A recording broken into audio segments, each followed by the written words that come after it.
شادی میں جہیز کے لیے کون دینا؟ سالاز دینا کہتے، وہ بھی کہاں رکھ لے، سر پر رکھ لے کر جا کر دینا۔ انہیں بھی سر پر رکھ کر زندگی بھر چھوڑ ڈالی ہے، کبھی زندگی میں پڑھنے کا موقع نہیں آتا اسے۔ یہ رسم و رواج۔ دوسرا، گھر کی افتتاح۔ گھر کی افتتاح جب ہو اس وقت قرآن مجید یاد آتا ہے۔ اس سے پہلے ہم لوگوں کو قرآن مجید پڑھنے کا شوق بھی نہیں، یاد بھی آتا نہیں ہے۔ حدیث پاک کے اندر آتا ہے، میں قرآن خوانی کے اعتراضات نہیں کر رہا ہوں، آپ مجھ پر فتوے نہ ٹھوکو، لیکن حق جو ہے وہ کہتا ہوں۔ قرآن آپ پڑھنا ہے، آپ اپنے گھر میں قرآن مجید پڑھنا ہے، اور زندگی بھر قرآن کو نہیں اٹھایا۔ اب جو ہے اس کی افتتاح کے لیے مکان کی افتتاح، دکان کی افتتاح، اس وقت خود تو نہیں پڑھا، اوروں کو بلا کر کے پڑھاتے ہیں۔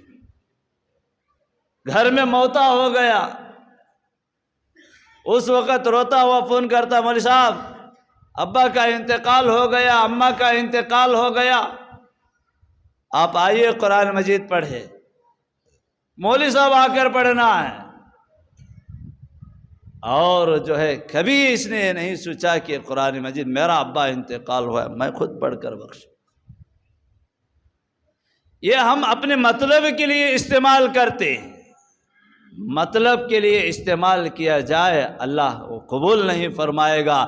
اور قرآن کو پڑھو عمل کرنے کی نیت پر، قرآن کو پڑھو اور اپنی زندگی سدھارنے کی نیت پر۔ اگر مطلب کے لیے استعمال کرو گے اللہ اس کو قبول نہیں فرمائے گا۔ بہرحال قرآن آج ہمارے گھروں سے نکل رہا ہے، آج قرآن مجید کو پڑھو، اس پر عمل کرو، اپنے بچوں کو یاد حافظ بناؤ، اور اس سے بڑا اجر و ثواب کیا ہوگا؟ حدیث پاک کے اندر آتا ہے، جو ماں باپ والدین یاد حافظ کے ہوتے ہیں اور ان کے ماں باپ کو اللہ تعالیٰ نور کے ممبروں پر کھڑا کرے